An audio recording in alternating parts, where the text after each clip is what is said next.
Enrich community. This is your virtual bestie, Simran Attili. Welcome back to the Enrich podcast, the show where we explore topics that inspire you, grow you, and make you a better version of yourself. In today's episode, we're going to be discussing a very important topic, which is grief and resiliency, with a grief and resilient expert and the founder of the Global Resilient Project, which is Blair Kaplan Venables right here with us. Thank you so much for being here today, Blair. Thank you so much for having me. I'm honored. Pleasure having you here. Thank you.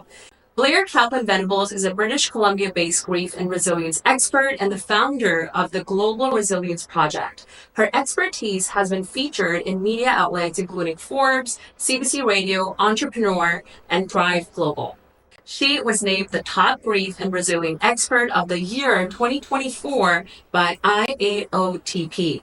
USA Today listed Blair as one of the top conscious female experts to watch, and she empowers others to be resilient from stages around the world. My Story, which is a television show available on Amazon Prime Video, Apple TV, and Google Play, showcases Blair's life story. He is also the host of the Radical Resilience podcast, a motivational speaker, and a best-selling author. The Global Resilience Project book became an international bestseller, and her third book, Resilient AF, Stories of Resilience, was released on March 1st. In her free time, you can find Blair writing, traveling the world, and helping people through their most challenging moments. Wow, Blair, you're such an inspiration. Thank you for being here once again. Well, you're kind. Blair, when I first met you, which was at the networking event earlier this year, I was so inspired by your story with all the, multiple losses you faced and all the stuff that you went through, from your childhood story that you really talked about and, delved into.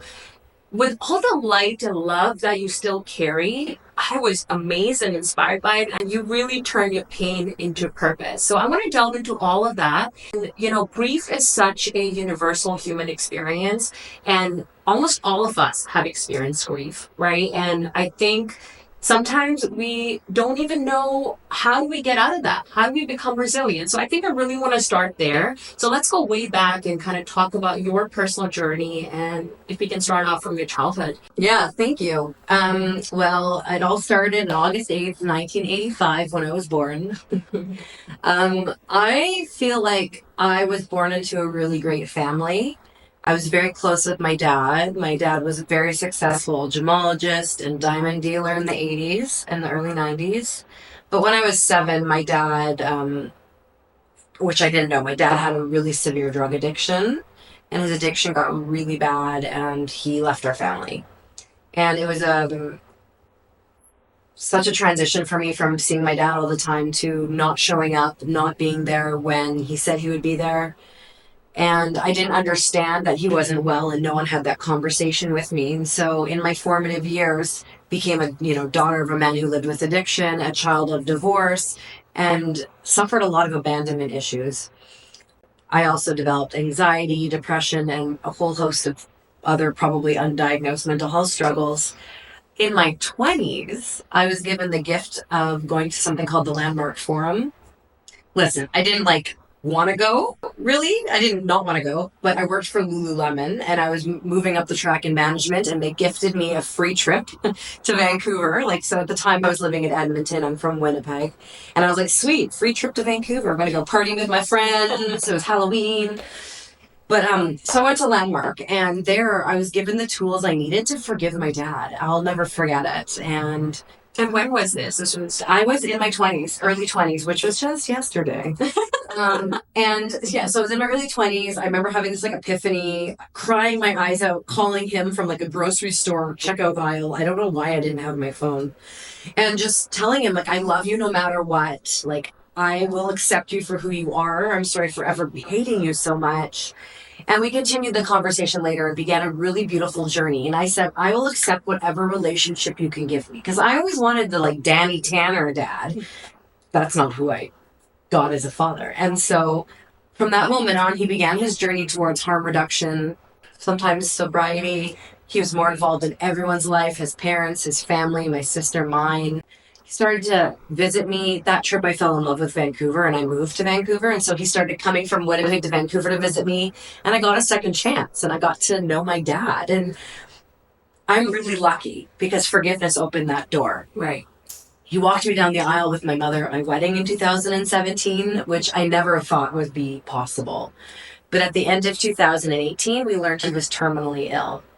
He had COPD and lung cancer, and I felt robbed, like he was being taken away from me again. And I did something that you're not supposed to do, and it was letting the skeletons out of the closet. I would process when I was a kid with writing, and I still do. I had a diary, atrocious spelling. I can't even spell atrocious, but very bad spelling. And, but hilarious because this stuff I was writing about, I still write about, but in like a more mature way, about depression and anxiety and my feelings. So I started sharing our story of his addiction, my forgiveness, and our resilience with anyone who would listen. And what was happening was our story was empowering and inspiring people to choose sobriety, to forgive a family member, to seek counseling or therapy. And most importantly, it was creating a safe space, and people were sharing their stories back with me, and stories they've never shared before. Blair, I've never shared that with anyone. I don't know why I'm sharing it with you. So I said, Dad, what if we write a book? And we gather stories of resilience from around the world, and we bookend it with your story at the beginning and mine at the end. And when you're no longer here, we can still help people. So March 2019, I started the Global Resilience Project. And then I navigated a lot of resilience myself. So while navigating my father's end of life, a lot of tragic things happened. My grandfather passed away, and on the way home from his funeral on the Sea to Sky Highway in British Columbia, we got in a car accident, my husband and I got a concussion. And then a few months later, my husband almost died. He had a heart attack and quadruple bypass surgery in his early 40s. The pandemic happened. We struggled with fertility. We were told we probably couldn't get pregnant. About a year after the heart attack, when I thought things couldn't get worse, the universe laughed in my face. A year after the heart attack, we got pregnant without trying, which I didn't think was possible, but unfortunately we miscarried. And then 3 weeks later, my father-in-law suddenly died after a 3-week battle with cancer. And then 3 months later, my mother suddenly died after a 3-week battle with cancer. And then my dad died the same year as my mom, 360 days apart, like in the same week. And like, I wanted to quit, holding space with people sharing their stories. Plus, I run a marketing and PR company. I couldn't take bereavement, and it was compound grief and loss. Like, I couldn't even stand up again before the next thing happened. And I wanted to quit, but I kept putting one foot in front of the other. And June 2022, the first book came out, and it became a bestseller, and it was really exciting. And I didn't know what was going to be next, but what I realized was that I actually started a global movement because we had launched a podcast and a clothing line, and I became a motivational speaker. I love public speaking. I became a writer. I mean, I've always been writing, but I wrote a lot about grief and resilience. I studied and took tools that I would read that worked and apply them to my healing journey and then teach others. And my husband and I, Shane, and we took a vacation. The world shut down. He died, almost died. The world shut down, and then everyone died. And we didn't have any time to breathe. So finally, the world opened up. We went to Hawaii, and my mom came to me in a dream, and she's like, that just gave me goosebumps. She comes to me. I think I see her more in my dreams than I do in real life. It's amazing. Sharon, thank you. Her name's Sharon. So she came to me in a dream, and she was telling me how proud she was of me, and I was getting ready to put my second book out. So I woke up, I'm like, I guess I'm doing another book.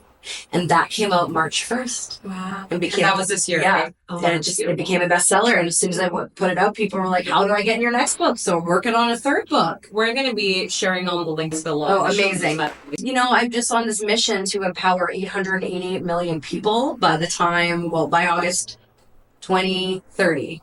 I love it. Yeah. So that's what I'm Thank you for being here. Regardless of everything that you went through, I think one common denominator was that you kept showing up, right? Mm-hmm. And I think I really want to talk about that turning point for you, because after all the losses that you were facing, I would think that you're like, I'm just going to give up now, in which you did mention that you almost gave up. Well, there was a lot of lying on the couch. Right. And eating ice cream. Right.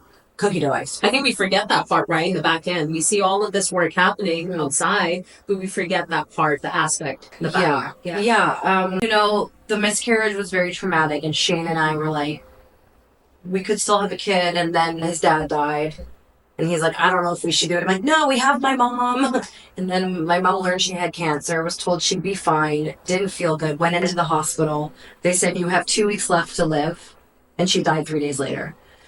And that was the straw that broke the camel's back for my mental health. Like, I didn't know which way was up. I was like a tree that was once really rooted in the ground, whose roots were now ripped out of the ground, flying around in a storm. And I showed up when I could, when my energy would allow it. But the way I was showing up, it wasn't all sunshine and rainbows. I was showing up and telling the truth, whether it was on social media or public speaking, and what I really learned was helping others helped me heal. Yes. And there's a science behind that. And like telling stories builds connection, and grief is really lonely. And my mom, not only did my mom, my person die, but it was in the height of COVID before the vaccine, when we were doing the whole bubble thing. No one would hug me. So imagine your mom suddenly dies and people are leaving you like bagels outside your door, and it was minus 50 because it was Winnipeg in February.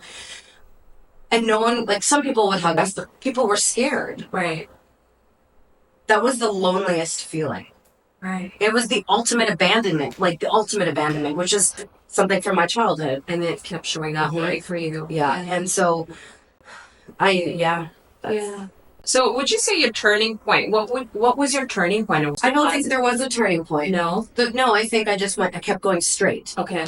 I define resilience, and we at the Global Resilience Project define resilience as the ability to bounce forward from a challenging experience. Right. And I don't think there's no turning point. Like I'm picturing a U-turn or a turn, but you just keep going. Right. And sometimes sometimes it's 3 steps forward, 2 steps backwards. Some days it's, I feel good today, I'm going to shower, wash my hair, and write a blog post. And then tomorrow might be, I can't leave the couch.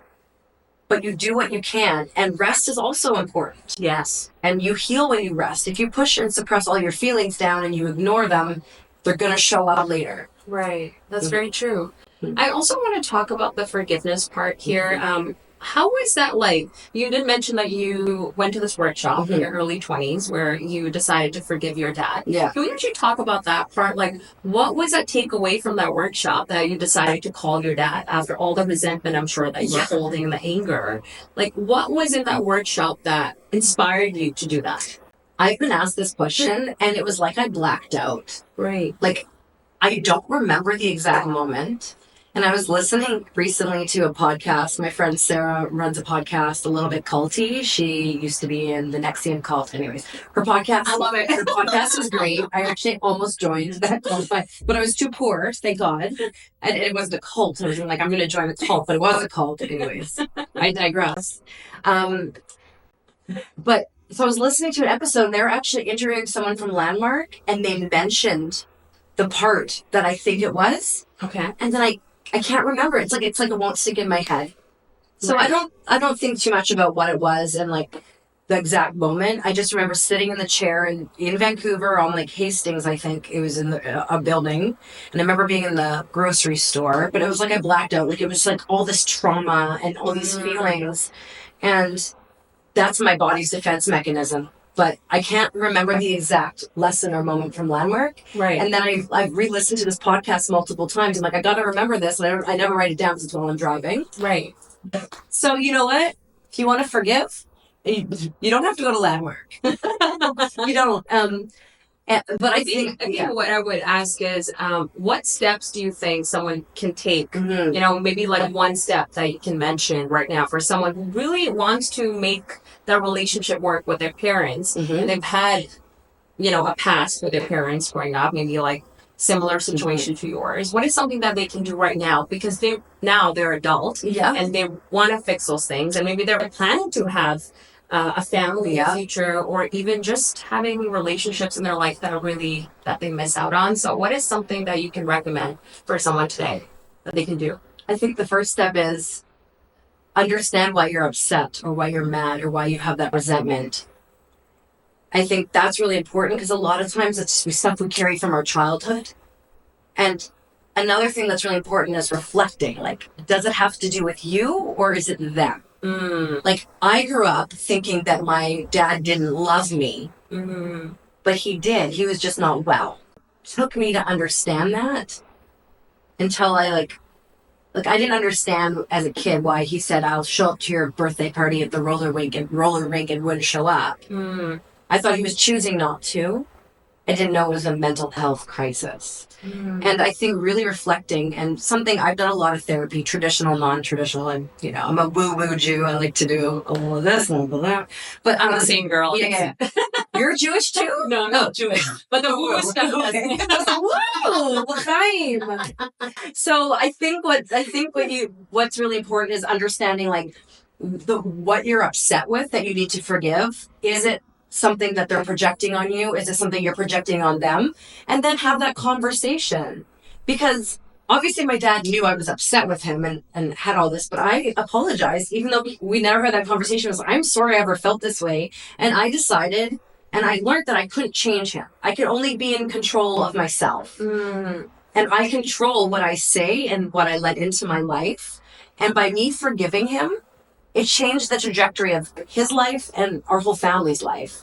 And you have that ability to do that. You are in control, and you might not feel ready today or tomorrow, but know that you can work through how someone affects you and choose how you want to navigate it. And you might forgive them, but not want them in your life. But why carry that burden of pain if you don't have to? Yeah. I remember reading this somewhere that you can only forgive someone else if you forgive yourself. Because at the end of the day, you're hurting yourself, right? Like you mentioned, carrying that burden. So what is that forgiveness part? I think that's very important for us to reflect on. I do want to talk a little bit about the Resilient Project a little bit more, and more about the story behind this project, which you already mentioned. Yeah. And it was recently on the billboard of, New York City, which is amazing. So congrats, by the way. That's amazing. That's beautiful. Thank you. Yeah. Thank you. And I know the journey that you're on is not easy because you're constantly reminded of the things that you went through. And I know, earlier today you did mention that it's something that is your purpose now because it heals you, right? So let's talk a little bit more about the Resilient Project and how can people connect with you and maybe share their stories. Yeah, so I talk a lot about the neuroscience behind resilience, how to strengthen your resilience muscle. First of all, the resilience muscle, you're not going to find it on a map in an anatomy class, but we have it. It runs all the way through us. And there are things you can do to strengthen it.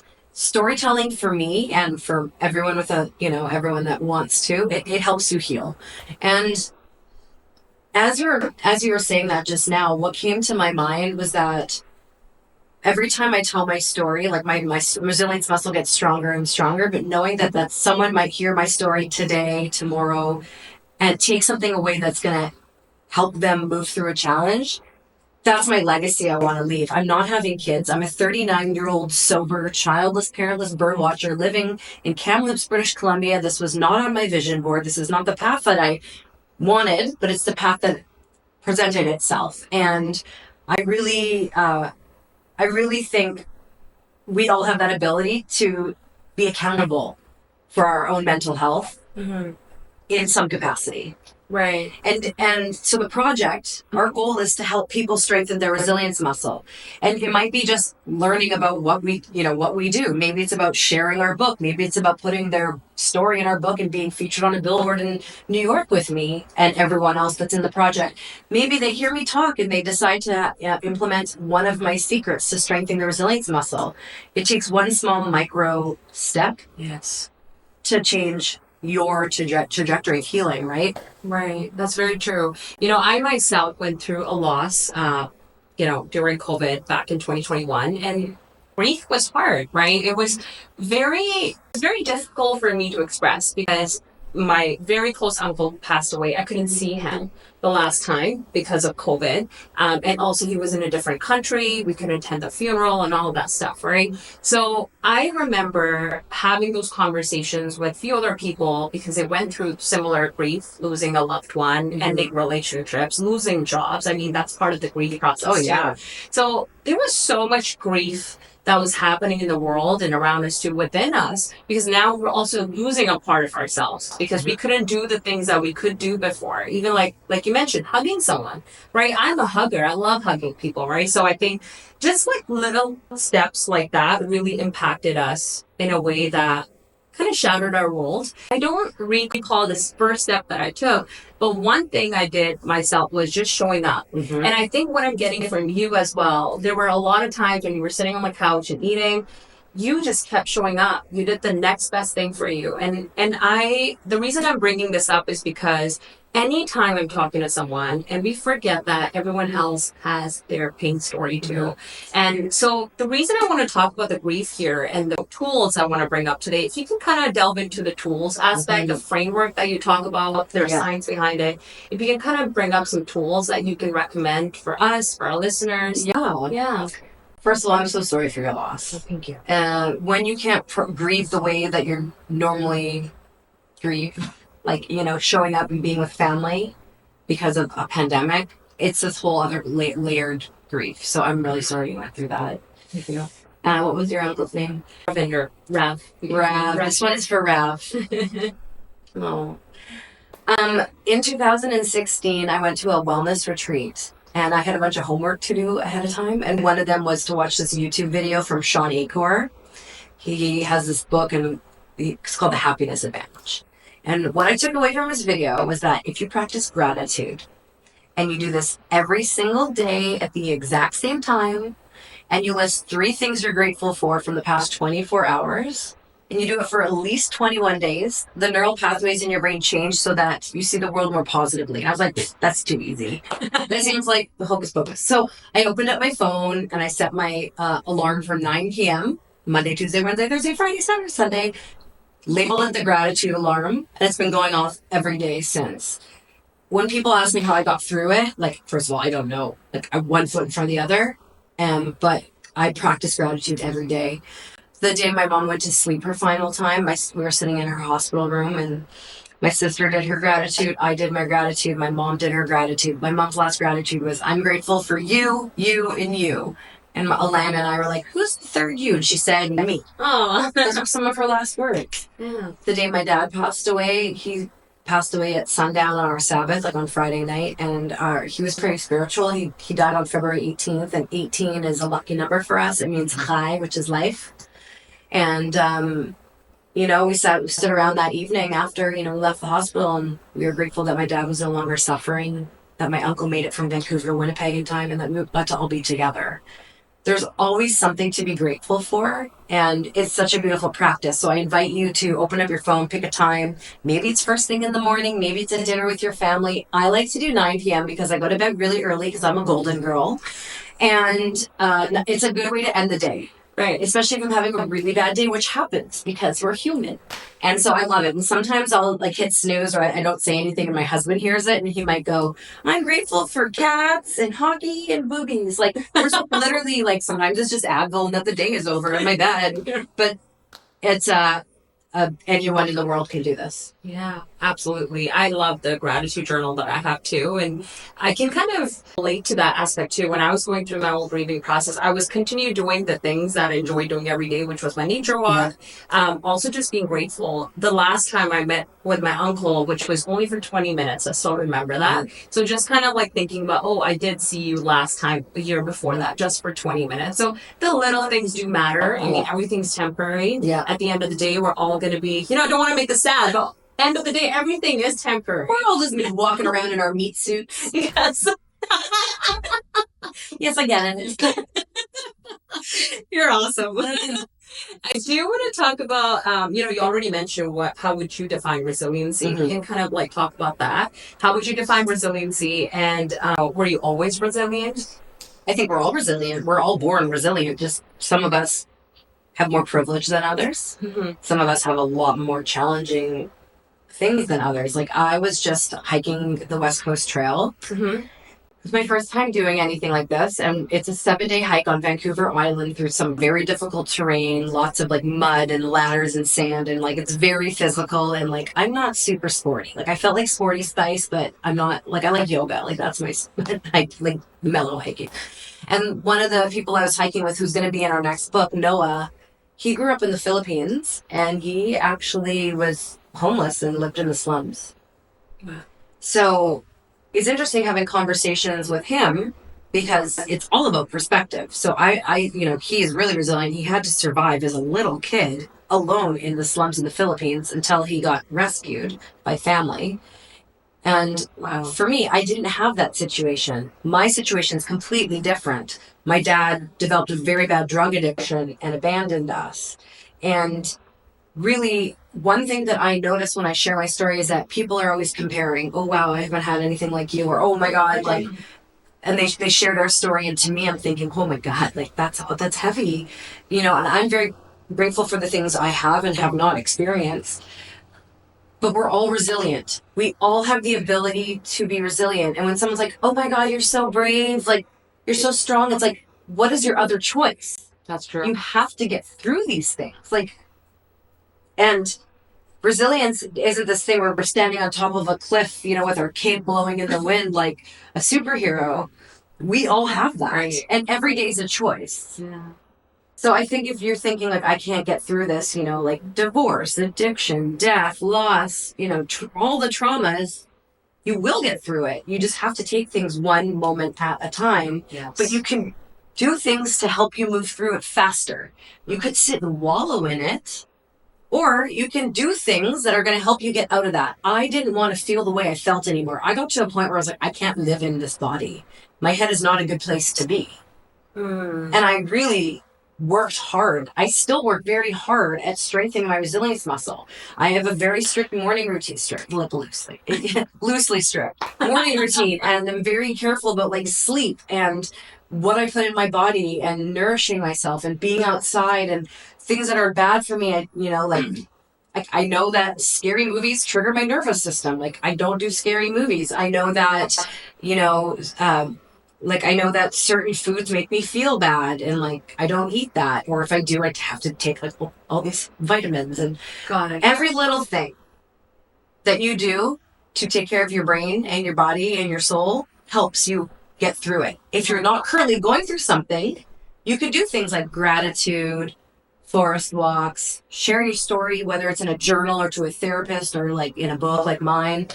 These are all things that you can do when you're not in trauma. So when trauma happens, because we're all going to get hit with grief and loss, you're going to be able to move through that with a bit more grace. Right. You're not going to be unscathed, but you will have tools to move through it.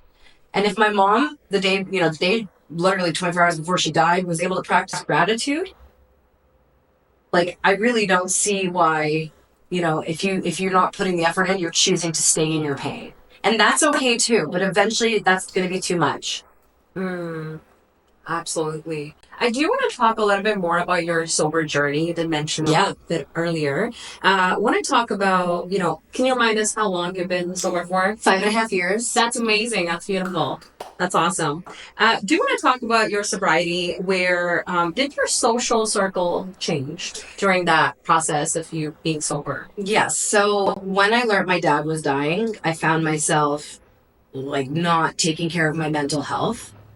And I'm a lot like my dad, and it scared me. So I decided, okay, I knew that I had to cut out alcohol. And so I decided, okay, New Year's was going to be my last night drinking. And I didn't say forever. I just said until my dad is gone. Because I decided and I knew I could not navigate my dad's end of life with anything that made my anxiety or depression worse, which I became hyper aware of when I learned my dad was going to die. And because my dad lived with addiction, I became very aware of like how similar I am to him, and it scared me. And so January 1st, 2019, I woke up to an apology letter from my dad. Wow. And it was just such a beautiful, I still have it. It's a very beautiful letter. And I felt like, how could I ever drink again? And I haven't. I think sometimes we have to hit a rock bottom, and I've had a few very intense rock bottoms. Mm-hmm. And learning my dad was going to die wasn't a rock bottom for me. In fact, I feel like he maybe saved me. Like, it was kind of like a rescue net. Mm-hmm. And I mean, I don't know, like if he never sent me that letter, I don't know what would have happened. I almost slipped a few times. I wanted to partake in the party, and my friends wouldn't let me. I went to a few different friends right after my mom died, and they're like, "You've worked too hard we're not letting you do this. I'm like, okay, great. And I got over it. I love that you have that support system. I'm really lucky because a lot of people would just give it. And I have friends who were who've been sober, who've slipped back because their friends are in a different headspace. And I'm really grateful that my friends were really looking out for me. And I want to be that person for others. And you might be thinking of being sober, like you might be sober curious, maybe you want to reduce. Reduction is a step towards sobriety. Yes. And maybe it's you've a glass of wine every day. Maybe you just save it for weekends. You don't have to go cold turkey right away. And if you're someone who tries to cut it out and you can't, that's when you want to maybe look at why. Why can't you not have a drink or substance? And there are resources out there that can help you. Absolutely. What inspires and motivates you every single day? I know the impact that you're making. What is one thing that inspires and motivates you every day? Like your big why? I'm gonna tell a little story. Yes. So my mom was my biggest fan. She still is. I could feel her. She's probably here right now. She's my biggest fan. She would tell me all the time how proud she was of me. All the time. And I've always had my own business. I never conformed. I was always on my own journey.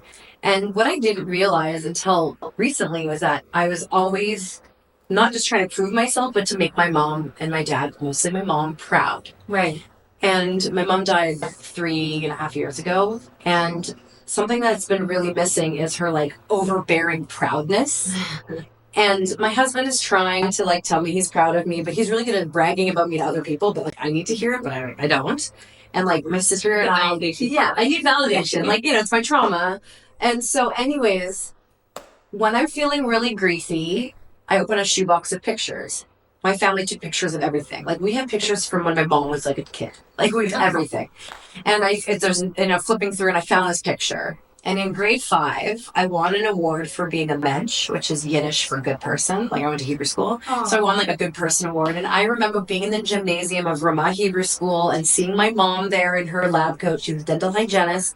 She was a single mom raising 2 kids, never missed work. And I saw her there and she was there to watch me win this award. And so this picture is this awkward me, getting the award from my teacher. I'm a good person. Yeah. It's just I don't win really any. I've now won a couple things, but I don't win a lot. My job is to help people win things. But I was telling my sister, we live in different parts of Canada, and I was telling Alana about the photo that I've had since grade 5, which was 30 years ago-ish. And I held it up to her, and Alana's on FaceTime, and on the back, there was a note, and it said, "Proud of you." And it was in that moment, I started crying. It was in that moment, that's what I needed to hear. And I felt her. In fact, I tattooed it on my leg before I did this crazy hike. So when I wanted to give up, which was kind of a feeling that came a few times because it was hard. But I could hear her voice and, I'm so proud of you, sweetie. I'm proud of you. Proud of you. She just constantly told me that. And so I think that fuels me knowing that she is that proud of me and she still is that proud of me. And that if I have a conversation and change one life, or I'm on a stage talking to thousands of people, or on a TV show talking to millions of people, if I can help people move through their challenges and strengthen their resilience muscle, I'm doing my work in this lifetime. And knowing how proud she is of me is helping me get through. Yeah, that is beautiful. Thank you so much for sharing that. The stuff that you've shared with us today is definitely going to inspire others to be on this resilience journey themselves. And can you actually tell our listeners where they can find you? We'll, of course, link everything in the description below, but where can they find you? I was going to make a joke. In the drive-thru of Dairy Queen, getting up to potato lizard. So my website is theglobalresilienceproject.com. That's a good place to go to learn about the project, our clothing line, the podcast, the books. If you want to be in the book, we are accepting applications and submissions. I'm always on Instagram. Blair from Blairland is my name. Yes, I know. It was from high school. I love it. And, my name, Blair Kaplan Venables. You Google me, you can find me everywhere. I'm also very active on LinkedIn and Facebook. Yeah. Absolutely. Make sure you give her a follow. Thank you. Anything else that you would like to share before we finish the episode today? Yeah, first of all, thank you so much for having me. And I just want to remind you, if you're listening to this and something inspires you, you are resilient and you will get through it. It is okay to not be okay. Don't pretend you are when you're not. Acknowledge your feelings and know that you don't have to go through the hard stuff alone. You have people like us. Yes. And let us be that lighthouse in the storm for you. Oh, that is huge and so impactful. Thank you so much, Blair, for being here with us today. Thank you. Yeah. Thank you, Enrich community. Thank you so much for tuning in. Please remember to like our episode, share this episode with someone that you truly care about. And if you haven't followed us already, please give us a follow as well. And like always, I'm going to leave you with this, like I always do, sending you a lot of love and positive vibes. Take care. See you next time.